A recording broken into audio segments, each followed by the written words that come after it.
Thought leadership from PwC's National Office. Welcome to PwC's Accounting Podcast. I'm Heather Horn. Today we wrap up this month's miniseries on financing transactions with an episode on equity-linked instruments, which are commonly used to issue shares, repurchase shares, or raise financing at reduced interest rates.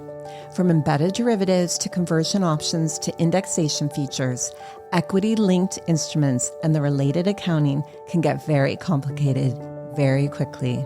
In this episode, we discuss key judgments and how to evaluate them while highlighting common pitfalls to avoid. I think we find ourselves in the minutia very quickly in some of these arrangements, probably in a way that your typical, treasurer or banker may not think of, these features being super important to them economically, but they can matter a lot to the accounting. So I think though that combination of complexity in the instrument and complexity in the accounting makes this a tough area.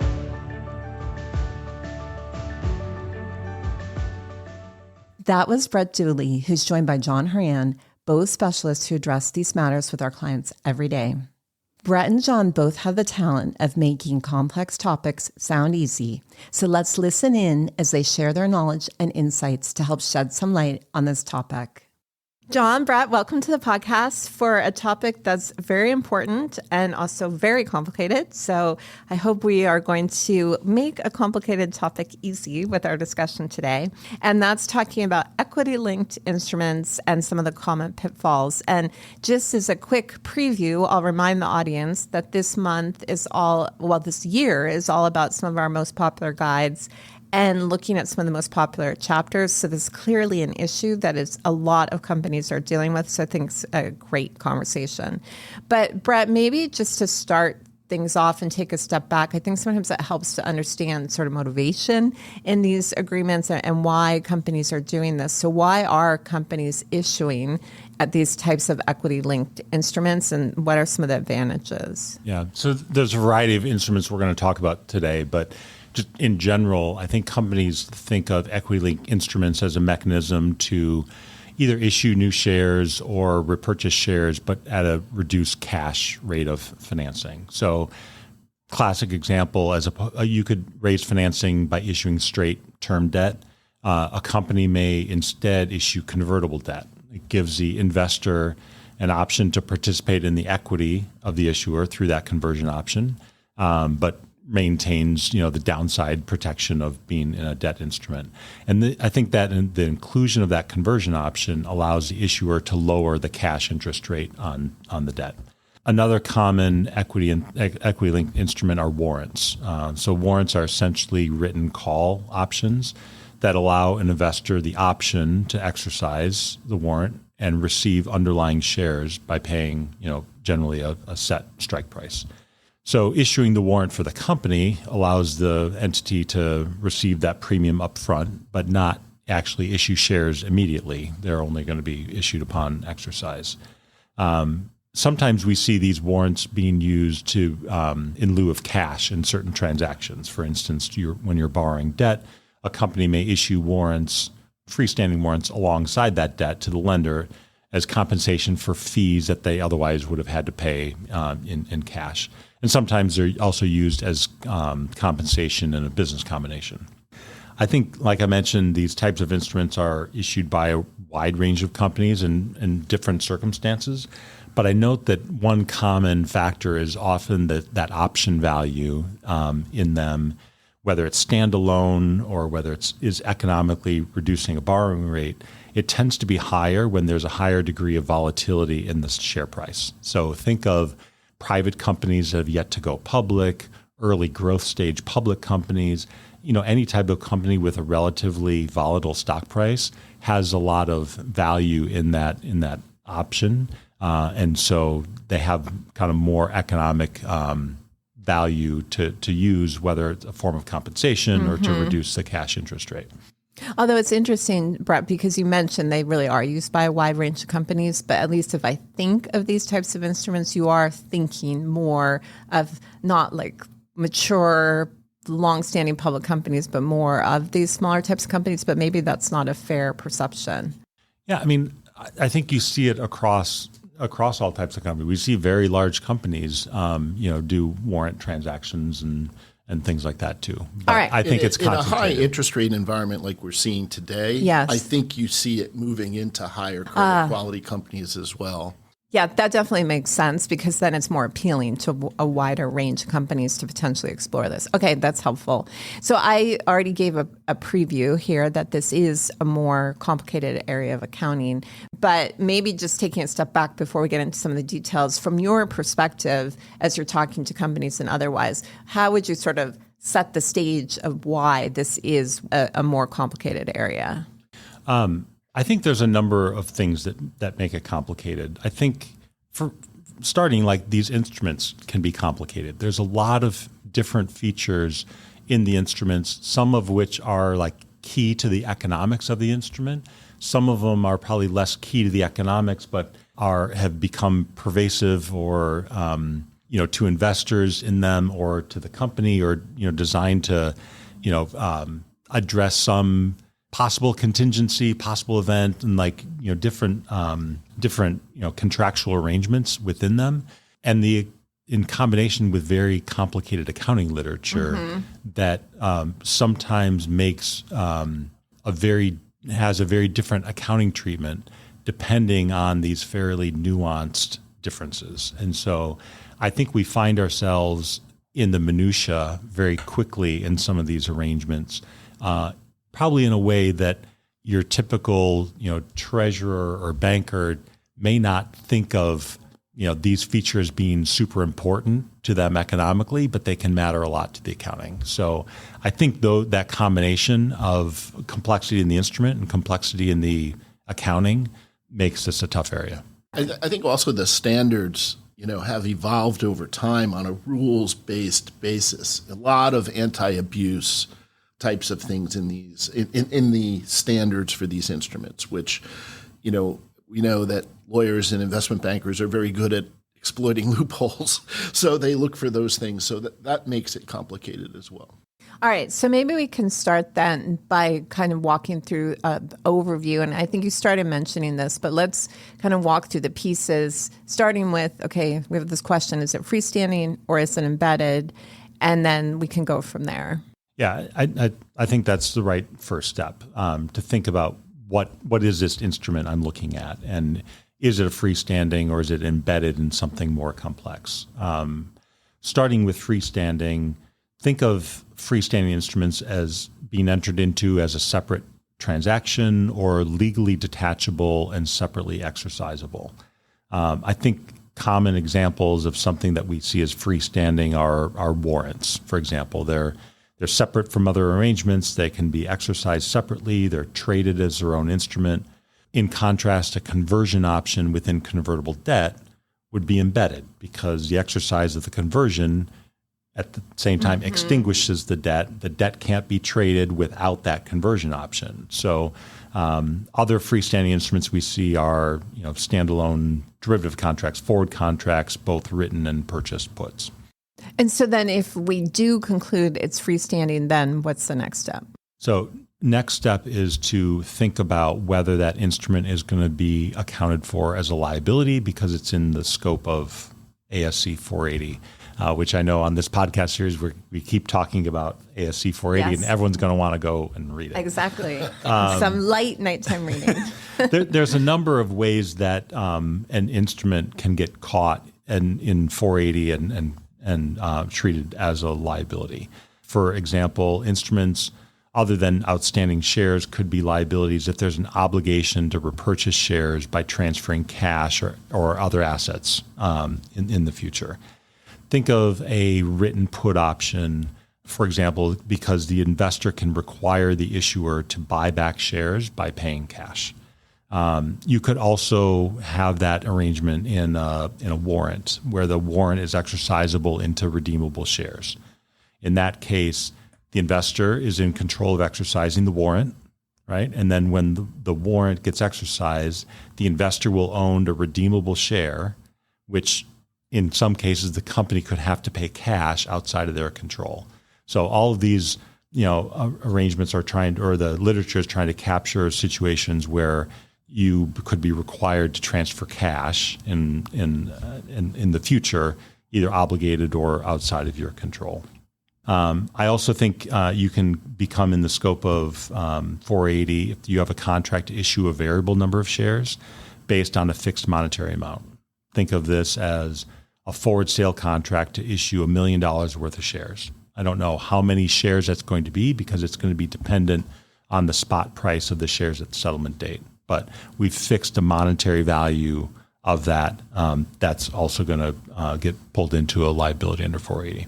All right. So then if we say if it's not in 480, then we're going to move into our derivative guidance. Right. And that is also the same place we would be looking if we're evaluating these embedded derivatives.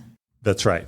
I think, kind of directly you start to think about in the derivative guidance, ASC 81540, and assess primarily scope exceptions for these equity-linked instruments. People are looking for, do I need to market, or will it qualify for an own stock scope exception? So hoping for a scope exception, basically. Usually hoping for a scope exception.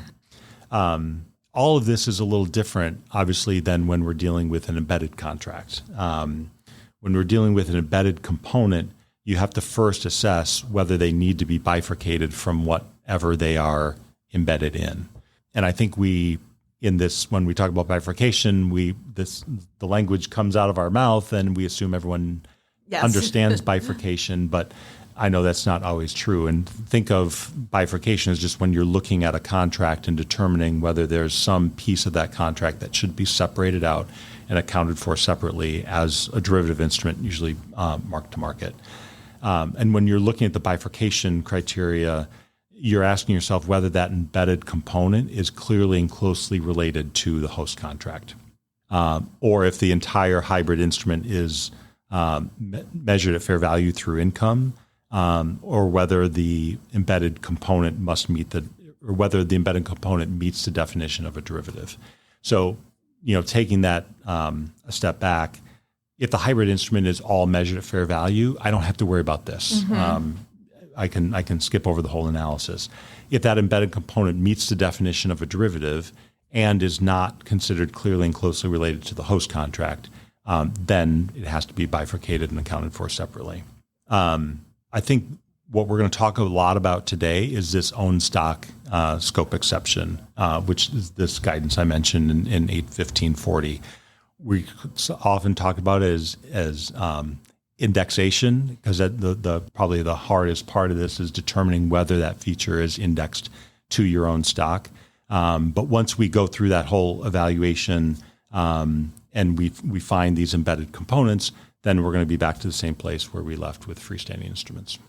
All right. So I feel like we just ran through an entire podcast's worth of content in what you just ran through. And we do have other resources, and we can talk about that at the end for some of those particular points, because I do think then what we want to focus on today is specifically thinking, okay, now I'm analyzing this under this 81540. What should I be thinking about? And so, John, let me turn to you. Sure. Thanks, Heather. Just as Brett just said, 81540 is we affectionately refer to that as the own stock scope exception. And that is the nirvana of equity-linked instruments. Everybody's looking for the own stock scope exception. I think a key point, the own stock scope exception applies to both freestanding instruments and embedded instruments. For freestanding instruments, the instrument, again, this is instruments that are indexed to or potentially settled in the entity's own shares. For a freestanding instrument, even if that instrument, and a lot of people don't realize this, even if that instrument does not meet the definition of a derivative, if it's potentially settled in the entity's own shares, they still need to run it through 81540. Oh, I feel like we need to underline and bold that, because I don't think people are focused on that. People aren't, a lot of times people aren't focused on that. We hear that a lot in our conversations. But once we determine that we do need to, we're looking to get the nirvana of the own stock scope exception. Really what it is it's a combination of it's got two different legs to the stool. The first is is the instrument indexed to the entity's own stock? Now, that seems like it should be a really easy answer to question to answer. But as we're going to find out as we go through this, it's not. The second is, should that contract be classified in equity? And there's some specific criteria that you need to think about when determining whether that contract needs to be should earn the right to be classified in equity. And you need to pass both parts, both legs of the stool, in order to get the own stock scope exception. I am a little concerned about a stool with two legs, but maybe they're wide. So I actually think that's a great analogy because this stool definitely only has two legs. All right, so that's good. So we can keep going. I also am slightly offended that you're saying this is the nirvana of scope exceptions because I think that could be normal purchase, normal sales, but that's another podcast. So we can keep going with the stool with two legs and nirvana. It's okay. In our world. In your world. In our world, it's the nirvana. Okay. So again, as Brett said, if for an embedded feature, it has to meet the definition of a derivative. If it does meet the definition of a derivative and it's not clearly and closely related, we need to run it through both legs of the stool of the A1540 analysis. To make things even more complicated, not only is there two criteria, one of the criteria has two steps. The first criteria is exercise contingencies. And think about an exercise contingency in an instrument as something that either shortens or lengthens the term of the instrument. So, for example, a warrant could get automatically exercised in the event of a change of control, right? So that's going to exercise the instrument before its full term. The second step in determining whether the instrument is indexed to own stock is settlement adjustments. So you need to look at every feature in an instrument that can adjust the settlement value of the instrument and evaluate that settlement adjustment in terms of whether it meets certain criteria in the standard ASC 81540. All right. So basically we have two steps that are really three steps. So maybe that will make our stool slightly more stable here. But Fred, if I go to you then, I think a good place to start would be some of the things people should be looking out for when they're thinking about these exercise contingencies. Right. And I think in general, this first step is considered to be the easier step to get through, but there's still some nuances to think about. And the guidance is focused on the view that an exercise contingency, like we're talking about, should be okay, shouldn't prevent an instrument from being considered indexed to its own stock unless it's based on an observable market other than the market for the issuer's stock or on an observable index other than some index based solely on the issuer's operations. So common provisions that we see in equity instruments that we consider step one events are a contingent exercise upon an IPO. So think of that. That's not an issue because the IPO is not an observable market or index, right? You could have a contingent exercise upon reaching a certain stock price. This is not an issue because under the guidance, it's based on an observable market, but the market is the issuer's stock price, which we said was okay. You could have a contingent exercise upon reaching a revenue target. Again, generally not an issue under the guidance because it's based on observable index. The index is the issuer's operations. It's their own revenue target. Think of something that is a problem if the exercise contingency is based on the S&P 500 reaching a certain level. There you have an issue because you have an observable market other than the issuer's stock price. The other thing that we think about, John mentioned under the step one analysis, is just a provision that lengthens or shortens the settlement period. Again, as long as whatever is lengthening or shortening that period is not based on this observable market or index other than the issuer's stock or operations, generally not an issue under step one. And I think in general, like I went through some of these features, it's relatively uncommon that we see instruments fail because of step one. See, you've done too many podcasts because you anticipated my next question was whether this was an issue. So, all right. So then we say we normally make it through step one. So then, John, going back to you, what are some of the things people should be looking out for in step two? Sure, Heather. This is the area where, as you said, we see most of the issues. And as a result, we spend a lot of time on this. It's to be honest, it's a tedious process going through every feature, thinking about whether or not that feature can adjust the settlement value of the instrument, and then determining whether it meets certain criteria that we'll talk about. But let's just talk about the basic concept in the index to own stock model. It basically it's called the fixed for fixed rule, right? And basically what it says is that the settlement amount of an instrument should equal the difference between the fair value of a fixed number of shares and a fixed monetary amount. So for example, think about a warrant that has a strike price of $15 and the stock is trading at $20. The ultimate settlement value of that warrant has an intrinsic value of $5. And that would be the difference between a fair value of the stock, fair value of fixed number of shares of the stock, and a fixed monetary amount, which was the exercise price of $15.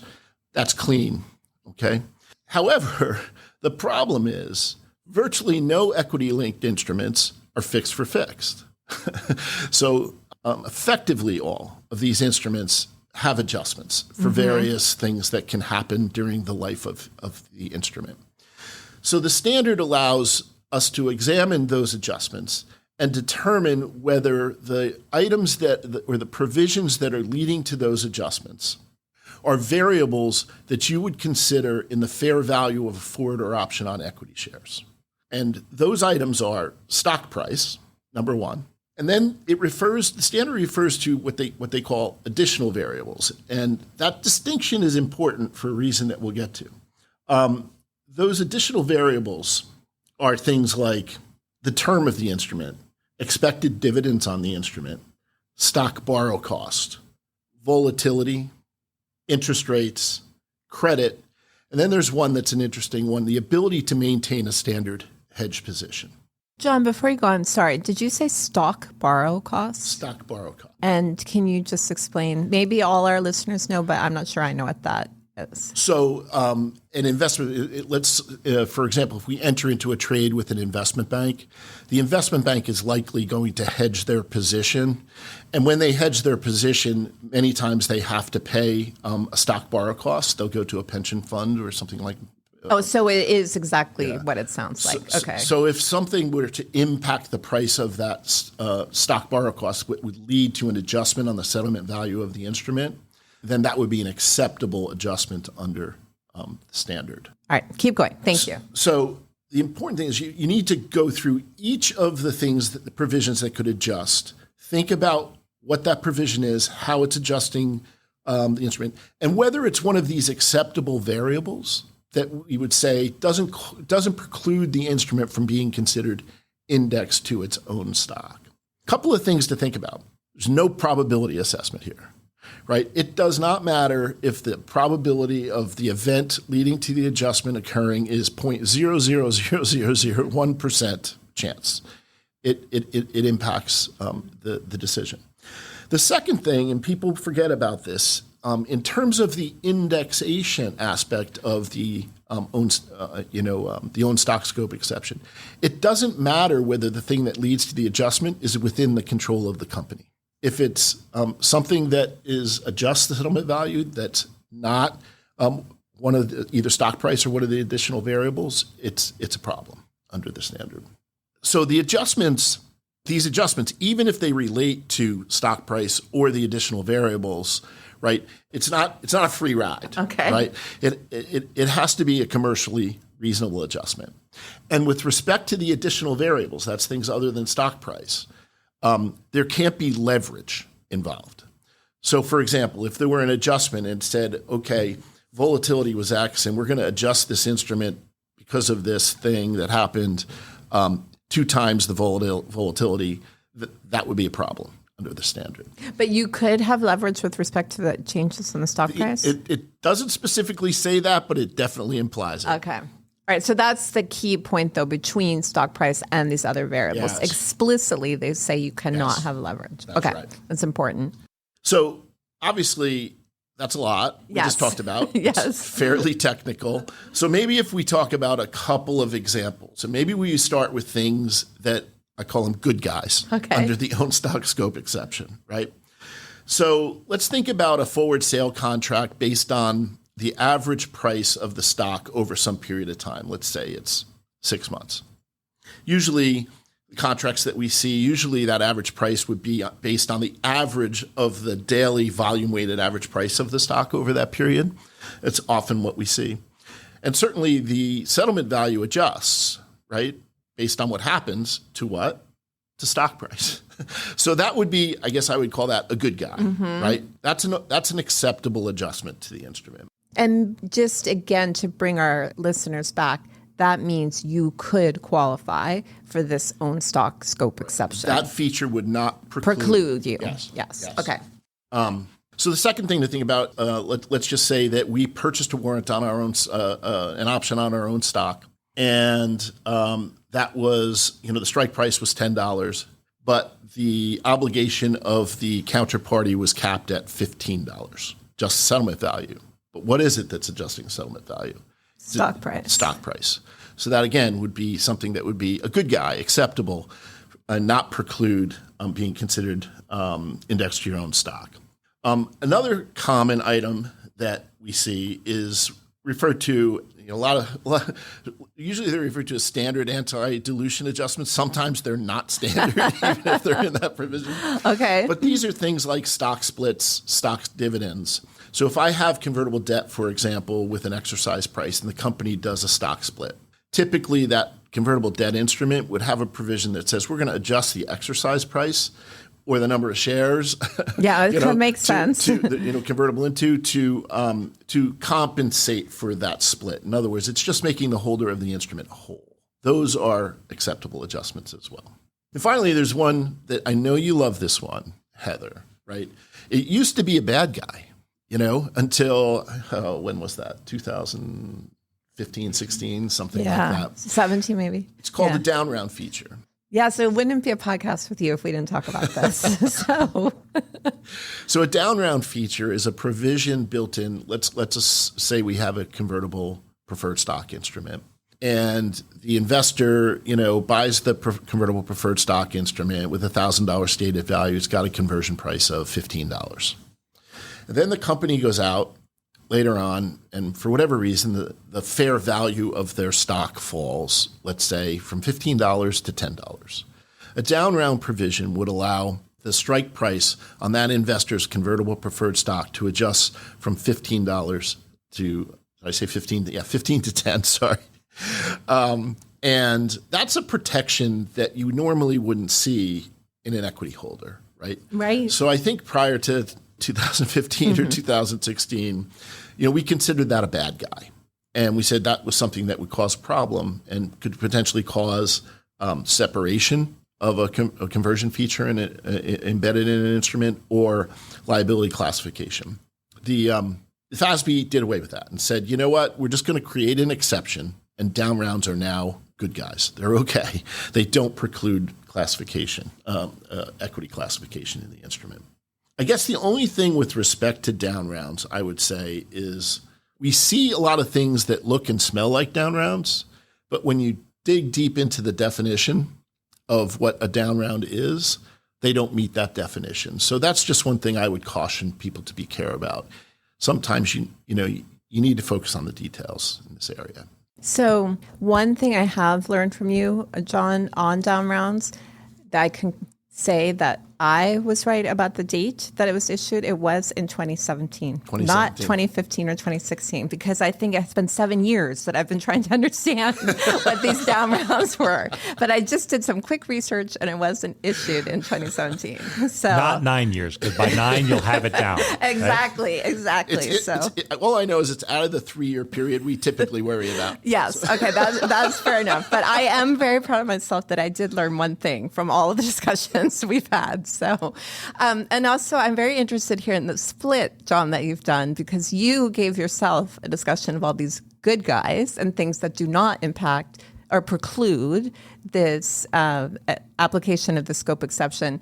But now, Brett, we're going to go to you for some examples of things that would preclude application. So what are some of those things? I get the bad guys. Exactly. I'll give you maybe a couple examples. And one is a provision that we saw in a lot of the SPAC warrants that caused those instruments to fail indexation.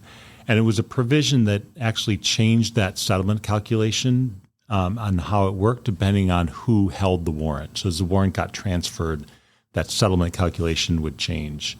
And this was a situation where it didn't have a huge impact on the settlement calculation. Some of them would change the look-back period for determining the stock price from a 5-day look-back period to a 10-day look-back period. But the only thing that drove that change was dependent on who the warrant holder was. And so the holder of the warrant is definitely not an input into a standard fixed forward contract. And so this was considered not to be an allowable settlement adjustment. Another common provision that we see that can cause indexation issues are provisions that change the settlement amount based on what we call a change occurring. Sometimes warrant agreements, there's a provision that upon a fundamental change, think of like a change in control of the company, the warrant holder is able to exercise the warrant early. And in those agreements, the warrant agreement will normally specify how that settlement is going to be calculated upon the early exercise due to that. And oftentimes it'll be based on a stock volatility assumption that could be the greater of the volatility at the inception of the contract or the current volatility at the time of the settlement.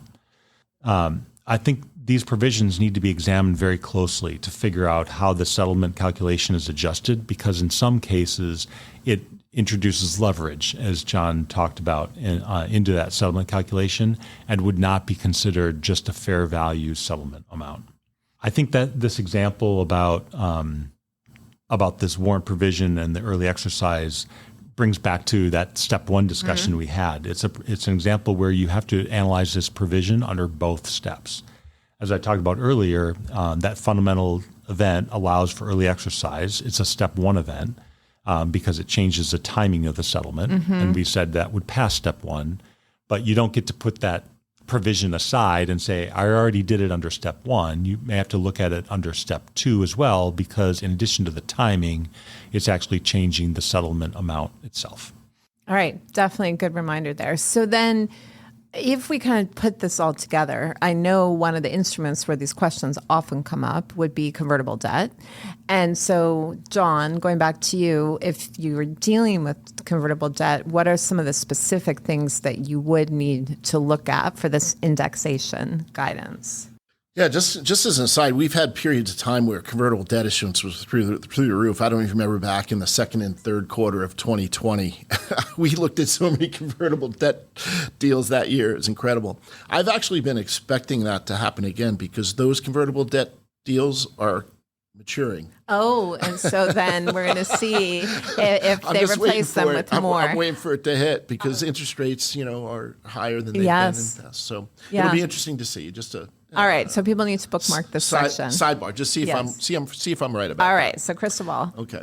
Similar to the way we talked about it before, when you're looking at a convertible debt instrument, you need to look at every single exercise contingency, every single settlement adjustment in the instrument, and evaluate them against stock price and the additional variables that we talked about.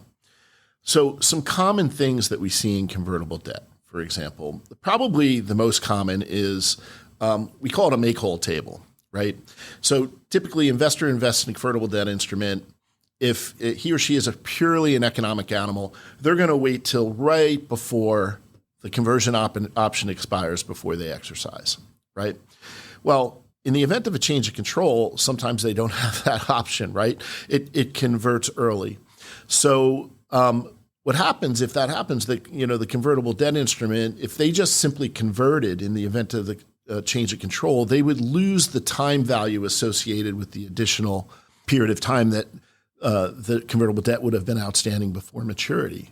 And so the make-whole table in these convertible debt instruments, in theory, are there to compensate the investor for that lost time value. And so there's a specific example in the standard that basically says these make-whole tables do not preclude a conversion option, a convertible debt instrument from being precluded from being indexed to the entity's own stock. But you just can't stop there. You need to kind of look at how the make-whole table is made up and ask some questions about whether it's really intended to just simply compensate the investor for lost time value. But typically what we see, they typically don't cause a problem in the instruments because they're typically, the additional shares in conversion that are intended to compensate for time value are basically just based on stock price and time. And certain fixed variables like the volatility of the instrument is typically the volatility instrument at inception of the convertible debt instrument. And I think the view is that that's acceptable in that table. And so typically those make-whole tables do not preclude, but you just can't assume it. You've got to ask questions. You have to make sure you really understand. I have seen certain things in convertible debt instrument that can cause indexation problems. So one that vividly comes to mind, for example, is I saw a convertible debt instrument that got issued for an industrial company, and the investor in that convertible debt instrument wanted protection against certain environmental exposures of the company. And so they said, in one of the provisions in the agreement said, well, in the event this environmental issue exceeds a loss of $20 million, we'll adjust the conversion price in a certain way. Clearly, clearly that was an easy call. Yes, yes, no judgment. Clearly, the excess over $20 million on this environmental liability is not a primary input into the fair value of an option or forward on equity shares. So you need to look for all of those things in an instrument.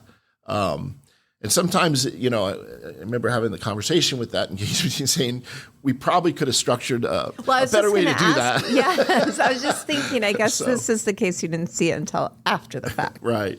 Yes. Right. Wow. So another thing that we see with convertible debt, and we've had lots of discussions internally and with the profession about these, is they're called transactions typically entered into in conjunction with a convertible debt instrument. Call spread overlay, sometimes referred to bond hedges. Call spread overlay typically refers to a purchase call and a written warrant. And bond hedge typically refers to a capped call, which is basically the same thing combined into one single derivative instrument. But the intention of those instruments is to offset the dilution of the convertible debt instrument. So typically, let's say we issue a $1,000 bond convertible with an exercise price of $20.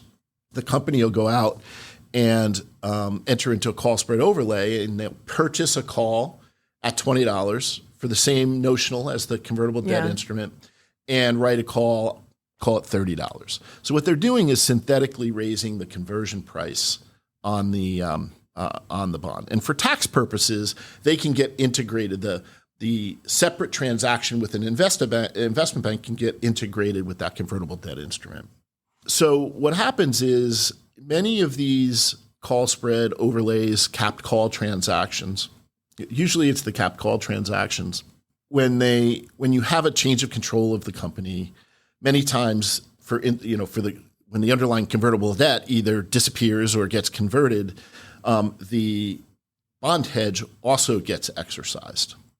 And so there are provisions in there that determine what the fair value of that capped call would be for the company. Sometimes we see that there may be separate agreements, a side letter, for example, that gets produced that talks about changing the settlement value of that derivative instrument, the capped call transaction. Many times, the changes in settlement value revolve around the volatility assumption that they're using in that fair value calculation. So those things need to be looked at very closely because we have seen situations where those adjustments in those side letters create adjustments that we wouldn't consider acceptable from an owned index to owned stock perspective. So my advice is just be very, very careful and in evaluating those provisions. All right. So definitely a lot to think about there. And if I reorient us and go all the way back, I think when we started this discussion, we said there's sort of two parts to this. And one is to see if it's indexed to its own stock. And then you also have to look at classification. So we spent a lot of time talking about these two steps within indexed to its own stock. But maybe now we can turn to classification. So Brett, what would you be looking for there? Yeah, thanks for reorienting us out of the rabbit hole of and I think we could have kept going, right? So could have been more. But like you said, I think this other aspect I'm going to talk about. It's important both when you're dealing with an embedded instrument to be able to qualify for the derivative scope exception. It's also important for a freestanding instrument because in order to get equity, it needs to qualify for equity classification. And this is going to be all about understanding the settlement provisions in the contract, mainly about whether the instrument's going to settle in cash or in shares. And I think the quick takeaway from this is that cash settlement is a problem, and share settlement is okay. So if you take away, if you want to stop listening for 5 minutes, that's your takeaway. That's your key takeaway here. I should have given that at the end to draw the listener into this, but.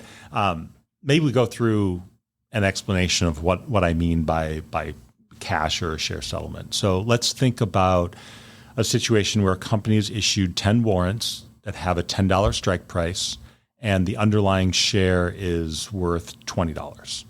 So the first settlement method that we see is gross physical delivery.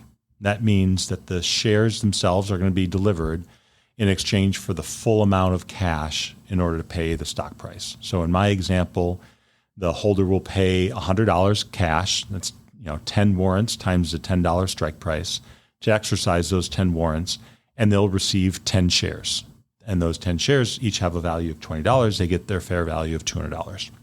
That's great. The second method we see is a net share settlement, where shares are delivered but only based on the current value of that equity-linked instrument, in this case, the warrant. So we said there's a $10 strike price. The underlying share is worth $20. So the value of that warrant is the net $10. In a net share settlement, the issuer is going to deliver 5 shares because they're worth $20 each to deliver that $100 of total value. So it's the net amount is the $100, and it's being compensated in share delivery. No cash is being delivered at all. The third settlement option that we see is net cash settlement, which just means the issuer is going to pay the intrinsic value of that warrant to the holder in cash. So in my example, they would just deliver the $100 of cash to the holder. And as we said, that's the problematic scenario. The gross physical settlement, net share settlement are both acceptable under the guidance to get equity classification or to meet the scope exception because only shares are being delivered. The cash settlement would result in that instrument having to be classified as an asset or liability and would be marked to market. We also see scenarios where the contract actually provides the issuer the choice of how to settle. And as long as that provision is within the company's control, you can still achieve equity classification. That would be okay. In general, you have to consider all possible settlement scenarios here, even ones that are contingent or unlikely to occur. So we see this frequently where there is a problematic settlement feature. Cash settlement is outside of the issuer's control. In any of those scenarios, it's an issue under the guidance, regardless of probability. And I think in general, this equity classification seems a little more straightforward than that complicated indexation guidance that we went through. But I think that this consideration of all possible settlement scenarios that's what makes this complicated. John was talking earlier about having to dig through the contracts to figure this out, and this is where you've got to do some digging. A common area where we see issues is what happens when there's a change in control. It's fairly common that under a change in control, these equity link instrument holders can exercise their instruments for either for cash or other assets. And normally this would be an issue under the guidance. As I said, cash settlement is a problem, but there's a limited exception actually that says solely in a change of control that if the equity linked instrument holder receives the same form of consideration as all other equity holders that participate in that change in control transaction, then equity classification is not prohibited. Think of it as an exception. As long as you're getting the same the same consideration everyone else is getting, it's okay. But this is only under a change in control. So this is another issue that we saw in the SPAC warrants that the SEC objected to, because there was actually could be a tender offer that triggered that provision in the warrants that didn't result in a change in control. And so this provision, this exception, is viewed narrowly. There actually has to be a change in control in order for that exception to apply. The other example that I'll give you of a problematic situation we've seen pop up lately that relates to this equity classification is what we call buy-in provisions in agreements. So in this situation, if the holder exercises the equity link instrument and for any reason the issuer fails to deliver the shares within a small window, typically like say 3 business days, then the holder has the right to go into the market to purchase the shares that they otherwise would have received upon exercise. Seems like a reasonable provision because, I was supposed to receive shares. I didn't, so I got to go get them. And under this provision, the issuer then must reimburse the holder for the amount of cash or the amount that they paid for the shares in cash, but that's essentially cash settling the instrument. So even though we said it's unlikely that they're going to be unable to deliver the shares, it's a remote contingency. In that situation, they're not 100% in control of the ability to deliver shares. In general, that potential cash settlement provision would cause an issue meeting that equity classification. It's another example where this isn't going to be front and center to the economics of the transaction. It's going to be buried in the detail. Small provision. Yeah. That's the hard part about this part of the analysis is, from a legal perspective, a lawyer put that in there to protect the investor, right? Probability is pretty low, but we see a lot of that in the, analysis as to whether something should go in equity that is, protective in nature, but can cause a problem. So definitely a lot to think about. I think, Brett, you've gone through a lot of scenarios. I think there are some other criteria that also do need to be met, maybe less judgmental, though. Yeah, I think we see them, they're probably less interpretive, but they're still in the guidance. The paragraph is 815.40.25-10 if someone wants to pull up. But like you said, they're less judgmental, but they're still important. Things like ensuring that the entity has enough authorized and unissued shares to settle the contract. The contract generally has to have an explicit share limit.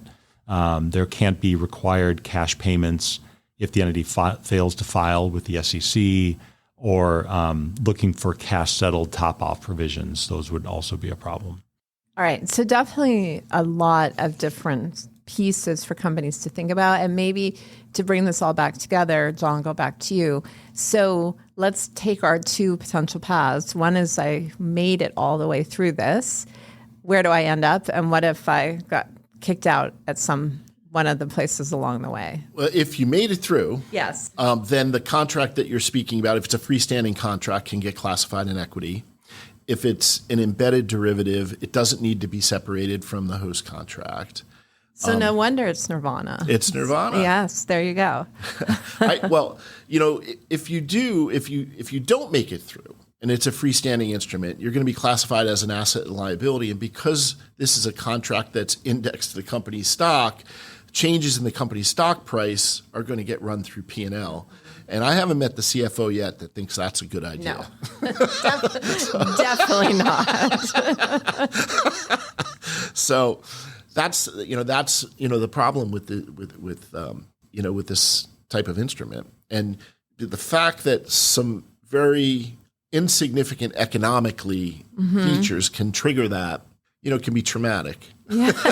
And so you said that's for freestanding, but it would be the same. So then your embedded would have to be bifurcated. That's right. In an embedded instrument, you have one other out with an embedded instrument, and that is if it's clearly and closely related to the host. So you can have an embedded derivative, meets the definition of a derivative, has an indexation problem, but it's clearly and closely related, and you can still... But that's also difficult. Make it through by the skin of your teeth. Yes, that's a potentially difficult route as well. Yeah. And so just, again, from a practical point of view, when people do, as I'm going to use the word, get kicked out and they don't wind up in nirvana, then do you see that contracts are getting renegotiated and changed, or are companies just dealing with this accounting outcome? I would say typically they deal with the accounting outcome, but we have, in fact, we have certainly seen people trying to renegotiate the contract, which, are you going to pay real money? Yeah, to avoid an accounting outcome. And sometimes these contracts have a relatively short duration. Fair. And so, yes, you're marking them to market, but if you don't have a really volatile stock price during that period, sometimes it may not be a material change to the P&L. Yeah, and I guess something you can definitely explain when you're talking about your MD&A in terms of what's impacting your P&L. So, all right, definitely a lot to think about. You guys both are experienced. I like to end things by just asking for words of wisdom. And so maybe on this one, Brett, I'll start with you. Just if someone's dealing with this, what's your number one piece of advice? I think my first piece of advice is make sure you have all the contracts. John talked about side letters. Make sure you've got those in front of you and can go through them probably with lawyers and accountants with a fine-tooth comb. It's not something that you can just focus on the primary features or the most likely outcomes. You're really going paragraph by paragraph through those arrangements, using some creativity, putting on your thinking cap of like even these remote scenarios where they changed settlement provisions, et cetera, like we've talked about, making sure you're going through those thoroughly. All right, that's helpful. And John, how about from your perspective? I would say, honestly, don't go it alone. I mean, Brett and I do this every day, all year, right? And so we see a lot of contracts, we see a lot of provisions. If you're a controller of a company or just on an engagement team, you're more of a generalist.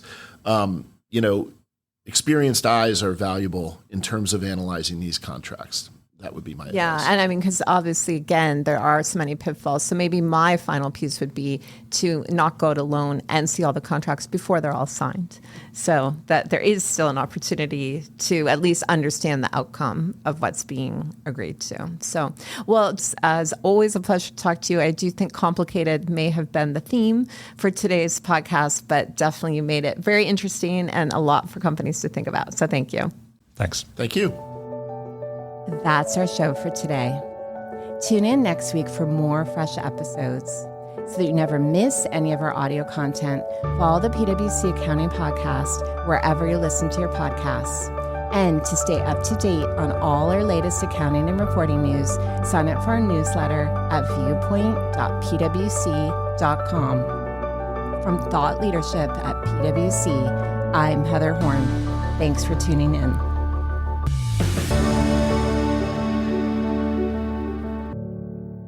This podcast is brought to you by PwC, all rights reserved. PwC refers to the U.S. member firm or one of its subsidiaries or affiliates, and they sometimes refer to the PwC network.